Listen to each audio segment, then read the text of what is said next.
Bonjour frères et sœurs, que la grâce de notre Seigneur soit avec chacun de vous.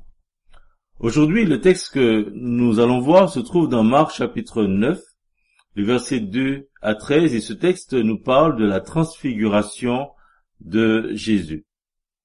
Et nous serons encouragés à écouter les paroles de notre Seigneur, comme le Père a dit aux apôtres, « Celui-ci est mon Fils, écoutez-le ». Jésus voulait que ses disciples comprennent qui il est au regard de tout ce qu'il avait fait. Les actes de puissance qu'il a fait, donc les miracles, témoignaient de ce qu'il était, le Fils de Dieu, comme cela avait été dit par la voix qui se fit entendre des cieux lors de son baptême, dans Marc chapitre 1 verset 11, quand il dit tu es mon fils bien-aimé, en toi j'ai mis toute mon affection. Le Seigneur Jésus attendait de ses disciples que ceux-ci comprennent quelle était sa véritable nature. Pour éveiller leur intelligence, il leur disait, voilà, êtes-vous encore sans intelligence? Êtes-vous encore sans intelligence et ne comprenez-vous pas? Avez-vous le cœur endurci? Ayant des yeux, ne voyez-vous pas? Ayant des oreilles, n'entendez-vous pas? Et n'avez-vous point de mémoire? Donc là, toutes ces questions que le Seigneur posait à ses disciples, c'était pour éveiller donc leur intelligence. Jusqu'au moment où Pierre va faire cette belle confession dans Marc chapitre 8, verset 29, quand il dit, oui, tu es le Christ. Donc, après cette confession, le Seigneur Jésus leur explique le prix qu'il devait endurer pour eux. Il parle de ses souffrances, sa mort, sa résurrection 3 jours après, dans Marc chapitre 8, verset 31. Il leur dit également le prix que chaque disciple devait être prêt à supporter s'il voulait le suivre, et ça on le voit dans le verset 34, il dit, si quelqu'un veut venir après moi, qu'il renonce à lui-même, qu'il se charge de sa croix et qu'il me suive. Après leur avoir parlé de souffrance et de sacrifice, il leur parle pour les encourager de bénédictions à venir. Il dit au verset 38 que le Fils de l'homme viendra dans la gloire de son Père avec les saints anges. Le Fils de l'homme viendra dans la gloire avec les saints anges.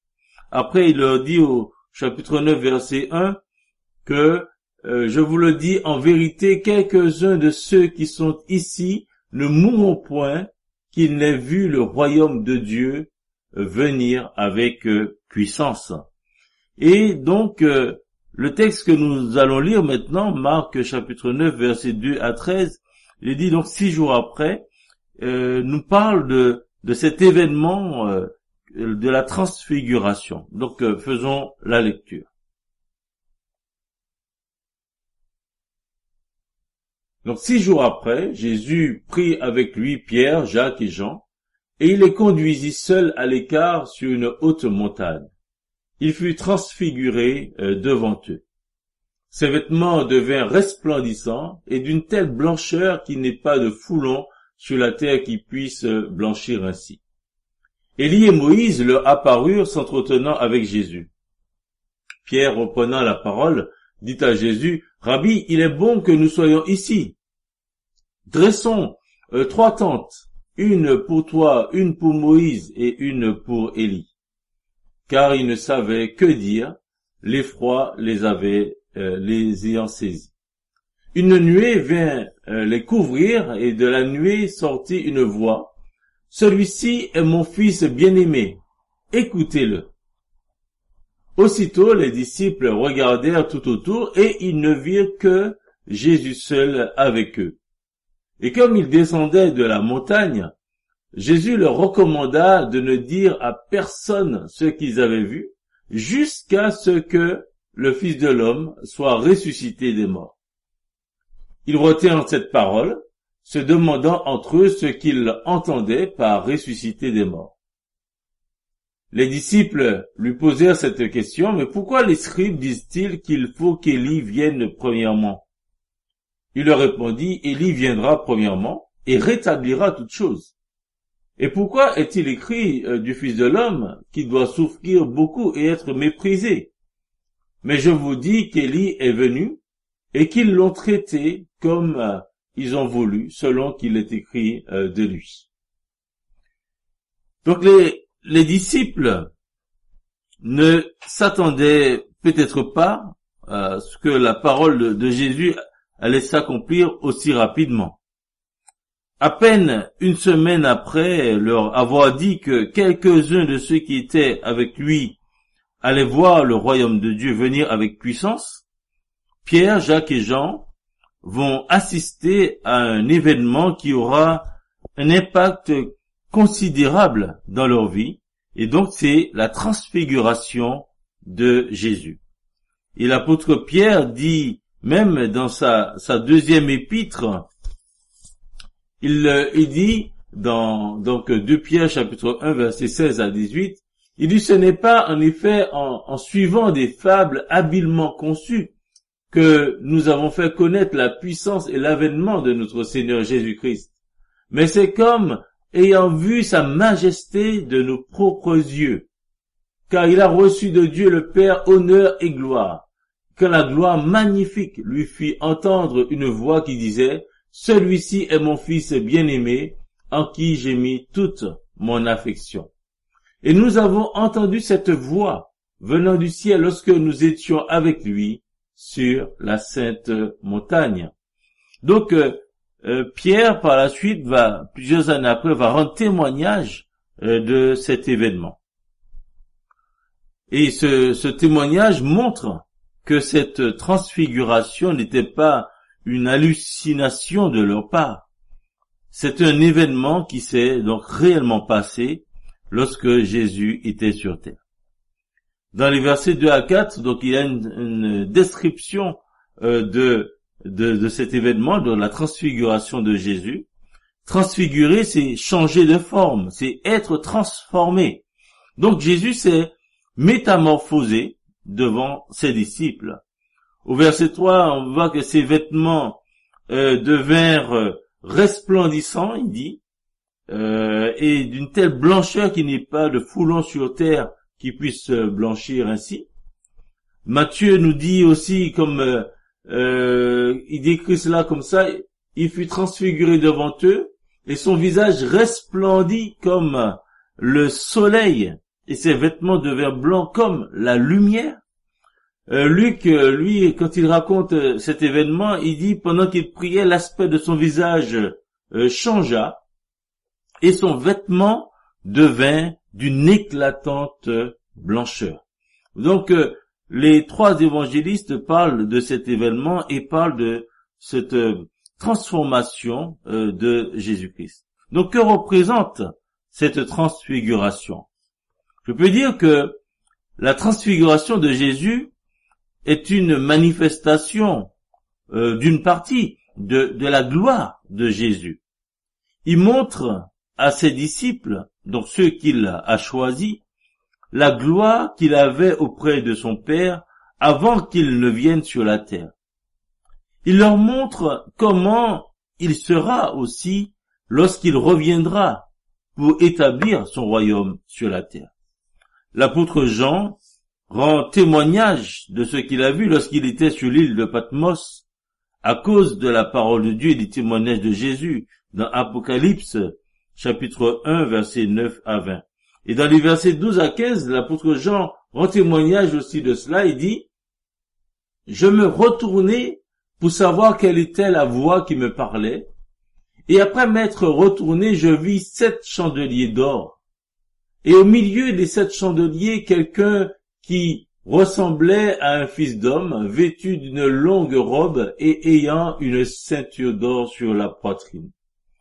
Sa tête et ses cheveux étaient blancs comme de la laine blanche, comme de la neige.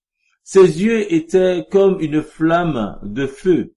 Ses pieds étaient semblables à de l'airain ardent, comme s'il avait été embrasé dans une fournaise, et sa voix était comme le bruit de grandes eaux. Donc voilà quelle est la description que fait Jean pour parler donc de Jésus glorifié. La transfiguration, donc, c'est non seulement une manifestation de la gloire de Jésus, mais c'est aussi la manifestation visible de la venue du royaume de Dieu sur terre.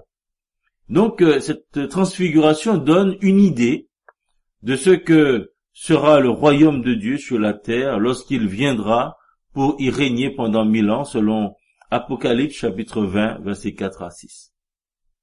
Lors de cette transfiguration, Jésus glorifié est en présence de deux personnages de l'Ancien Testament, donc Élie et Moïse, comme il est dit au verset 4, qui donc s'entretenaient avec Jésus. Et cet événement est une préfiguration de ce que sera le royaume millénaire de Jésus sur terre. Jésus, le roi des rois, le seigneur des seigneurs, en présence des croyants de l'ancienne alliance et des croyants de la nouvelle alliance représentés par les disciples. Mais aussi ça représente ceux qui connaîtront aussi la mort, comme Moïse, qui a connu la mort, et qui ressusciteront, mais aussi ceux qui ne connaîtront pas la mort, mais qui seront changés, comme Élie, dans 2 Rois chapitre 2, verset 9 à 11, lui, il n'a pas connu la mort. Il a été enlevé.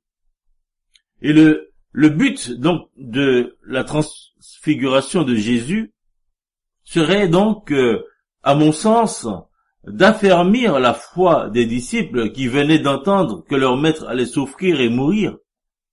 C'était aussi de leur montrer que les souffrances du Christ, sa mort et sa résurrection étaient conformes à ce qui est écrit dans la loi et les prophètes, représentés par ces deux hommes, Moïse et Élie. Et c'est pour cela que les disciples présents, donc Pierre, Jacques et Jean, qui seront les leaders après l'ascension de Jésus, ils seront exhortés à l'écouter. C'est ce que nous lisons au verset 7. Là, une nuée vint les couvrir, et de la nuée sortit une voix. Celui-ci est mon fils bien-aimé, écoutez-le. Donc c'est Dieu le Père qui demande à ceux qui confessent le nom de Jésus d'écouter les paroles de son Fils. Et c'est là aussi l'exhortation pour nous, comme ça a été l'exhortation que le Père adresse à ses apôtres. Celui-ci est mon Fils bien-aimé, écoutez-le. Nous aussi, chrétiens du 21e siècle, et je dirais hommes du 21e siècle, c'est ce que le Père nous demande à tous, et particulièrement à nous qui confessons le nom de Jésus, d'écouter les paroles de son Fils. Il est celui dont Moïse a parlé, et donc confirmé aussi par les apôtres, mais il est aussi celui qui reviendra pour nous juger. Oui, donc écoutons notre Seigneur, écoutons le Seigneur Jésus-Christ. Dieu le Père demande donc aux disciples d'écouter son Fils bien-aimé.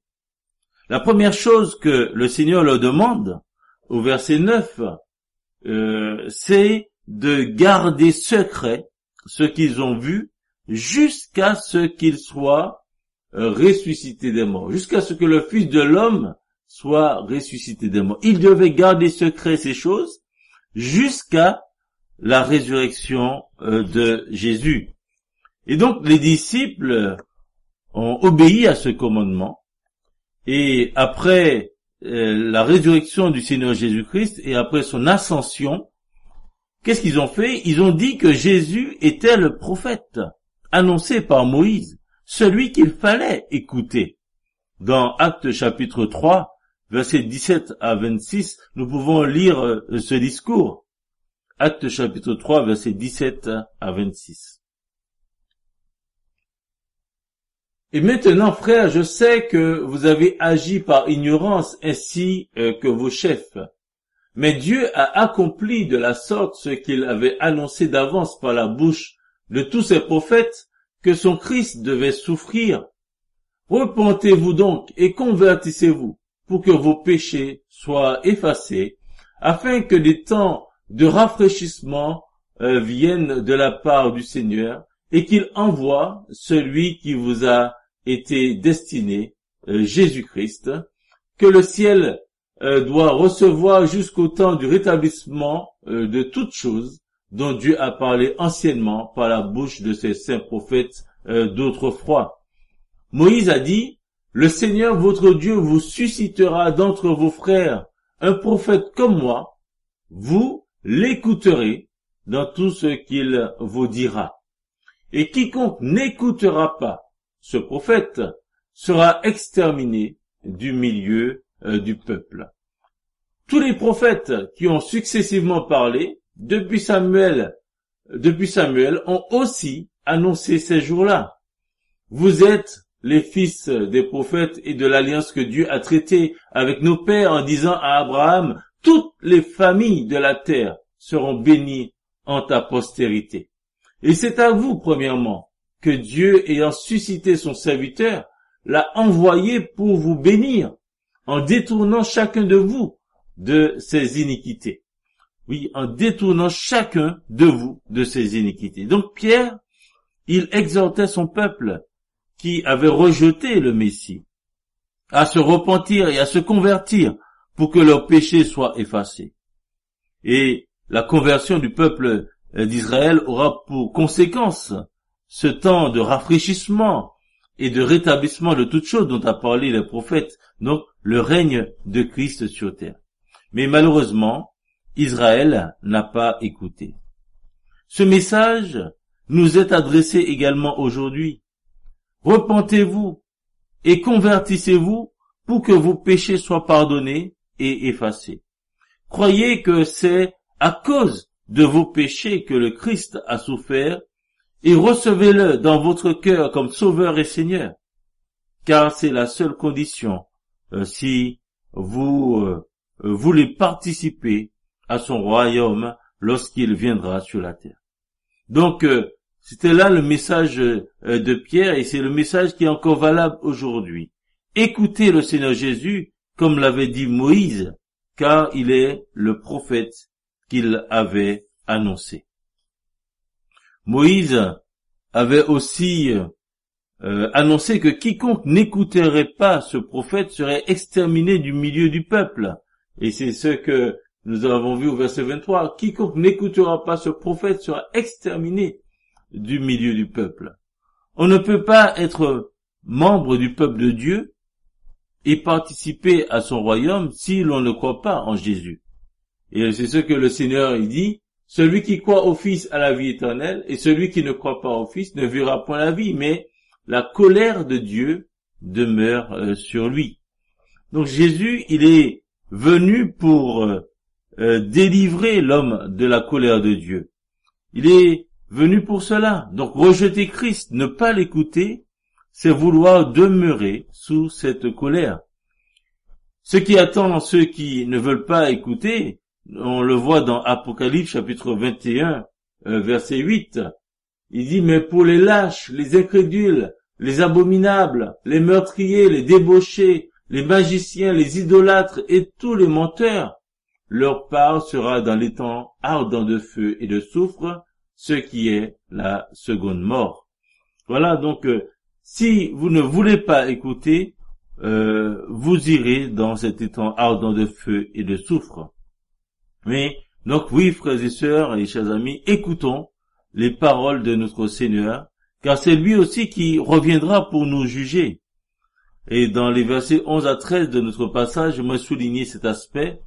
Il est dit, donc, en descendant de la montagne, les disciples lui posèrent cette question, au verset 11, pourquoi les scribes disent-ils qu'il faut qu'Élie vienne premièrement? Donc, et là, Jésus confirme l'enseignement des spécialistes de la loi en disant, oui, que Élie viendra premièrement et rétablira toutes choses. C'est ce qu'il dit au verset 12. Les scribes qui s'appuyaient donc sur la prophétie de Malachie, Malachie qui disait, voici dans Malachie chapitre 4, versets 5 à 6, il dit, voici je vous enverrai Élie le prophète avant que le jour de l'Éternel arrive, ce jour grand et redoutable. Il ramènera le cœur des pères à leurs enfants et le cœur des enfants à leurs pères, de peur que je ne vienne frapper le pays d'interdit. Donc oui, le Seigneur avait annoncé cela. Mais Malachie a dit aussi qu'il enverrait un messager, le Père enverrait son messager. Dans Malachie chapitre 3 verset 1, voici, j'enverrai mon messager, il préparera le chemin devant moi. Et soudain entrera dans son temple le Seigneur que vous cherchez, et le messager de l'alliance que vous désirez, voici il vient, dit l'Éternel des armées. Donc, Malachie annonçait deux choses. Et ce messager qui devait venir, c'est Élie, et qui était annoncé, c'était Jean-Baptiste, nous dit le Seigneur Jésus. Dans Luc chapitre 1, verset 13 à 17, l'ange qui est venu voir donc Zacharie, lui dit, ne crains point Zacharie, car ta prière a été exaucée. Ta femme Élisabeth t'enfantera un fils, et tu lui donneras le nom de Jean. Il sera pour toi un sujet de joie et d'allégresse, et plusieurs se réjouiront de sa naissance. Car il sera grand devant le Seigneur. Il ne boira ni vin, ni liqueur enivrante, et il sera rempli de l'Esprit Saint dès le sein de sa mère. Il ramènera plusieurs des fils d'Israël au Seigneur, leur Dieu. Il marchera devant Dieu avec l'esprit et la puissance d'Élie pour ramener les cœurs des pères vers les enfants et les rebelles à la sagesse des justes, afin de préparer au Seigneur un peuple bien disposé. Donc, l'ange, c'est ce qu'il a annoncé à Zacharie, que Jean-Baptiste viendrait avec la puissance d'Élie. Dans Matthieu chapitre 11, versets 13 à 14, il dit, car tous les prophètes et la loi ont prophétisé jusqu'à Jean. Et si vous voulez le comprendre, c'est lui qui est l'Élie qui devait venir. Et c'est là ce que dit le Seigneur Jésus-Christ. Donc Jean-Baptiste était l'Élie qui était annoncé par le prophète Malachie. Mais Jésus dit aussi qu'ils l'ont traité comme ils l'ont voulu. Au verset 13, comme cela s'est passé pour le prophète Élie, que le roi Akab et sa femme Jézabel voulaient tuer. Donc le Seigneur Jésus dit clairement que Jean-Baptiste est l'Élie qui devait venir. Et de la même manière qu'ils ont persécuté Élie en son temps, Jean-Baptiste a été arrêté et décapité. Dans le contexte de la venue avec puissance du royaume de Dieu sur terre, Jésus annonce à ses disciples qu'il faut qu'Élie vienne premièrement pour établir toutes choses. Et le livre de l'Apocalypse, au chapitre 11, annonce que Dieu enverra ces deux témoins avant le retour de Jésus sur terre. Ils auront le pouvoir de prophétiser, de fermer le ciel afin qu'il ne tombe point de pluie, et de changer les eaux en sang. La description qui est faite de ces deux témoins laisse à penser qu'ils accompliront aussi leur ministère avec la puissance d'Élie et de Moïse. Jésus annonce à ses disciples qu'avant son retour sur terre pour régner, Dieu enverra premièrement un homme avec la puissance d'Élie pour être, peut-être que ce sera Élie lui-même pour préparer son peuple.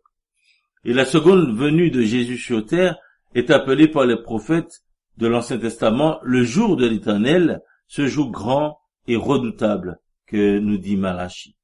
La question c'est, est-ce que vous êtes prêts pour ce jour?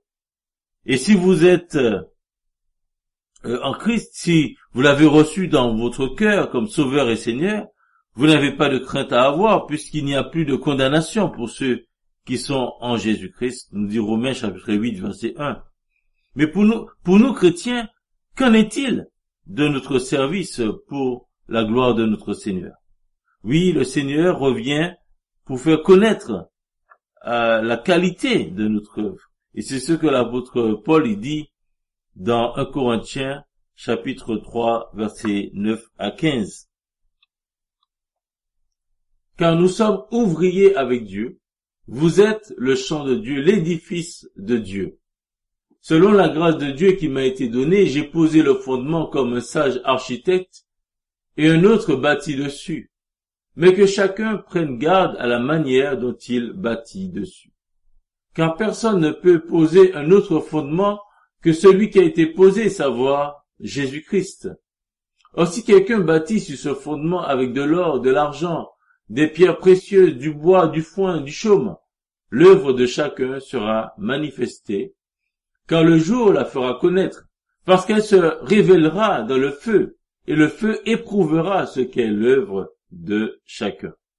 Si l'œuvre bâtie par quelqu'un sur le fondement subsiste, il recevra une récompense. Si l'œuvre de quelqu'un est consumée, il perdra sa récompense. Pour lui, il sera sauvé, mais comme au travers du feu. Donc, le Seigneur jugera, le feu éprouvera ce qu'est l'œuvre de chacun. La question c'est, allez-vous recevoir une récompense ou est-ce que vous allez la perdre? Et si vous n'avez pas encore reçu Christ dans votre vie, il est encore temps de le faire avant que Jésus-Christ ne revienne pour vous juger. Dans Romains chapitre 2, versets 1 à 11, l'apôtre Paul nous dit ceci. Ô homme, qui que tu sois, toi qui juges, tu es donc inexcusable, car en jugeant les autres, tu te condamnes toi-même, puisque toi qui juges, tu fais les mêmes choses. Nous savons en effet que le jugement de Dieu contre ceux qui commettent de telles choses est selon la vérité. Et penses-tu aux hommes qui jugent ceux qui commettent de telles choses et qui les fait, que tu échapperas au jugement de Dieu? Ou méprises-tu les richesses de sa bonté, de sa patience et de sa longanimité, ne reconnaissant pas que la bonté de Dieu te pousse à la repentance? Mais par ton endurcissement et par ton cœur impénitent, tu t'amasses un trésor de colère pour le jour de la colère, de la manifestation du juste jugement de Dieu, qui rendra à chacun, il est dit, selon ses œuvres. Il réserve la vie éternelle à ceux qui, par la persévérance à bien faire, cherchent l'honneur, la gloire et l'immortalité, mais l'irritation et la colère à ceux qui, par esprit de dispute, sont rebelles à la vérité et obéissent à l'injustice. Tribulation et angoisse sur toute âme d'homme qui fait le mal, sur le juif premièrement, puis sur le grec. Gloire, honneur et paix pour quiconque fait le bien, pour le juif premièrement, puis pour le grec. Car devant Dieu, il n'y a point de favoritisme. Donc, si vous n'avez pas placé votre confiance en Jésus-Christ, il est encore temps de le faire. Ne pensez pas que vous échapperez au jugement de Dieu. Ne méprisez pas la patience et la bonté de Dieu envers vous et repentez-vous. N'endurcissez pas votre cœur afin de ne pas amasser sur vous un trésor de colère, il est dit au verset 5, pour le jour de la colère de Dieu, ce jour grand et redoutable. Donc, le Seigneur Jésus a voulu cette transfiguration pour affermir la foi de ses disciples en lui. Et à cette occasion, ils ont entendu une voix sortant de la nuée leur disant, « Celui-ci est mon fils bien-aimé, écoutez-le. » Nous sommes exhortés en ce jour à écouter notre Seigneur Jésus, car il est le prophète annoncé par Moïse, donc le Messie attendu. Il est celui qui reviendra aussi pour nous juger. Écouter Jésus-Christ, c'est lui obéir, faire ce qu'il attend de nous. Donc, accomplissons l'œuvre qu'il nous a confiée. Écouter Jésus-Christ, c'est croire qu'il est votre seul moyen de salut. Donc placez en lui votre confiance pour être réconcilié avec Dieu. Jésus revient et il reviendra et il rendra à chacun selon ses œuvres, nous dit Romains chapitre 2. Et il réserve, il est dit, la vie éternelle à ceux qui, par la persévérance à bien faire, cherchent l'honneur, la gloire et l'immortalité. Il réserve aussi l'irritation et la colère à ceux qui, par esprit de dispute, sont rebelles à la vérité et obéissent à l'injustice. Donc oui, frères et sœurs et chers amis, le Seigneur Jésus revient, écoutons-le. Que son nom soit béni. Amen.